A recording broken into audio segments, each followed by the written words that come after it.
आज हम पंचतंत्र की कहानियों में से एक बहुत ही अच्छी कहानी पढ़ने वाले हैं। जैसा कि आपको पता ही है कि पंचतंत्र की कहानियां, हर कहानी हमें एक सीख देती है जो कि नैतिकता से भरी होती है। और आज की भी कहानी नैतिक शिक्षा से भरी हुई है। तो चलिए आज की कहानी को पढ़ते हैं, जिसका नाम है लालची लड़का। बहुत समय पहले किसी नगर के एक छोर पर एक गरीब ब्राह्मण का परिवार रहता था।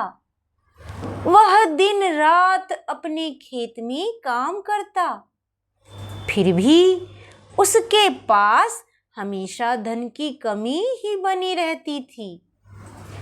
गर्मियों का मौसम था, बहुत गर्मी पड़ रही थी। ब्राह्मण काम करते हुए थक गया तो अपने पेड़ के नीचे जाकर लेट गया। अचानक उसने चींटियों के बिल से एक बड़े से सांप को बाहर आते देखा। ब्राह्मण बहुत ही नेक और सब पर भरोसा करने वाला था। उसे लगा कि वह सांप खेत का रखवाला है, क्योंकि उसने कभी उसे भोग नहीं लगाया, इसलिए वह नाराज है। शायद इसीलिए वह कभी अमीर नहीं बन पाता।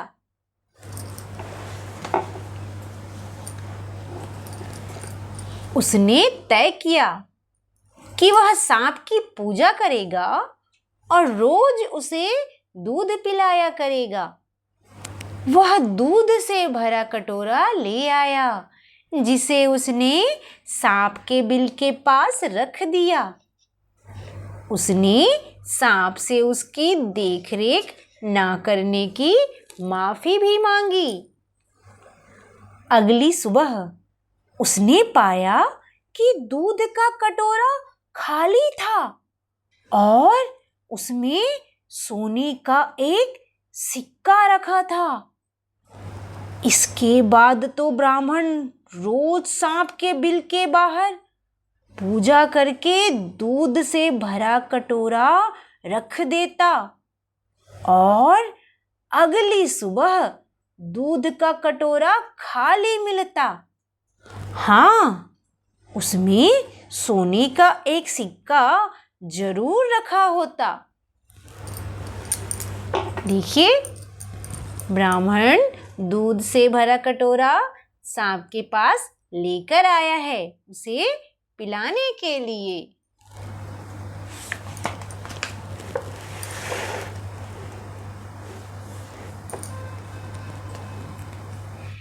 एक दिन ब्राह्मण को किसी काम से दूसरे गांव जाना पड़ा। ब्राह्मण को लगा कि वहां उसे कुछ दिन लग जाएंगे। उसे चिंता होने लगी कि उस दौरान उसके सांप की पूजा कौन करेगा, उसे दूध का कटोरा कौन देगा। उसने अपने बेटे से कहा कि वह सांप के लिए दूध का कटोरा रख आया करे। ब्राह्मण के बेटे ने अपने पिता की आज्ञा को माना। उसने वही किया जो उसके पिता ने उसे बताया था। इसलिए अगली सुबह उसके बेटे को भी खाली कटोरे में सोने का सिक्का रखा हुआ मिला। ब्राह्मण का बेटा बहुत लालची और मक्कार था। उसे लगा कि अगर सांप रोज एक सिक्का देता है तो इसका मतलब है चींटियों की पूरी बाम्बी सिक्कों से भरी होगी।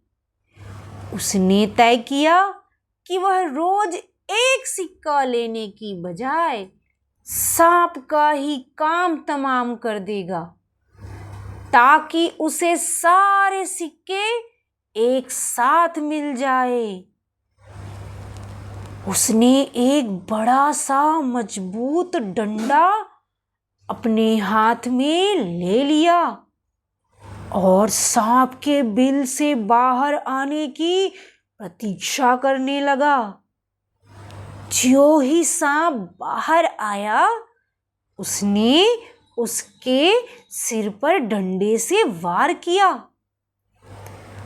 उसका वार पूरी तरह से निशाने पर नहीं लगा, इसलिए सांप केवल घायल हो गया, वह मरा नहीं।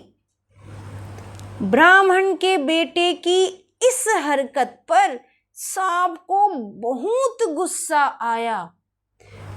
उसने ब्राह्मण के बेटे को डस लिया।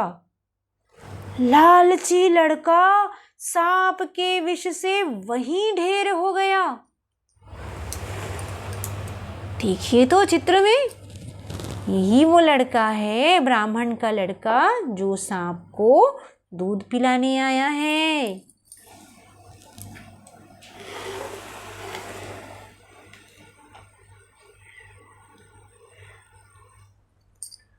ब्राह्मण का काम जल्दी खत्म हो गया, इसलिए वह दूसरे ही दिन गांव वापस आ गया। वह खेत में गया। वहां उसने अपने बेटे को मरा हुआ पाया। सांप अपने बिल में वापस जा चुका था। पास पड़े मोटे डंडे को देखकर उसे एहसास हो गया कि उसके बेटे की ही गलती रही होगी, जिसका मोल उसे अपनी जान देकर चुकाना पड़ा। अपने पुत्र का अंतिम संस्कार करने के बाद वह फिर से दूध का कटोरा लेकर सांप की पूजा करने चल दिया। ज्यों ही सांप ने उसे आता देखा तो उसे याद आ गया कि ब्राह्मण के बेटे ने उसे घायल किया था और उसने उसे काटा था, जिससे वह मर गया है। अब वह किसी भी दशा में ब्राह्मण पर विश्वास नहीं कर सकता था। उसने यह बात ब्राह्मण से नहीं कही। उसने ब्राह्मण से मिली सेवा के बदले में उसे एक बड़ा सा हीरा दिया और उसके बाद हमेशा के लिए फिर वह किसान को कभी दिखाई नहीं दिया। सांप वहां से गायब हो गया। देखिए चित्र में, जब किसान अपने गांव से वापस खेत आया तो उसने क्या देखा कि उसका बेटा जो है खेत में मरा पड़ा हुआ है। और सारी स्थिति को देखकर ब्राह्मण समझ गया कि उसके बेटे की ही गलती है। तो यहाँ पर हमने इस कहानी से क्या सीखा कि हमें लालच नहीं करना चाहिए। लालच करने से हम किसी न किसी मुसीबत में फंस ही जाते हैं। इस प्रकार यह कहानी लालची लड़का हमें यह सीख देती है कि लालच बुरी बला है। हमें हमेशा लालच से बचना चाहिए। तो यह कहानी आपको कैसी लगी हमें ज़रूर बताइएगा। और अगर आप हमारे चैनल उज्ज्वल लक्ष्य पर नए हैं तो हमारे चैनल को सब्सक्राइब कीजिएगा, बेल आइकन को प्रेस कीजिएगा। और वीडियो आपको अच्छा तो लगा ही होगा तो बिल्कुल हमारे इस वीडियो को लाइक कीजिए, शेयर कीजिए और ऐसे ही नैतिकता से भरी कहानियों के साथ जुड़े रहने के लिए हमारे साथ जुड़े रहिए, हमारे चैनल के साथ उज्ज्वल लक्ष्य। Thank you.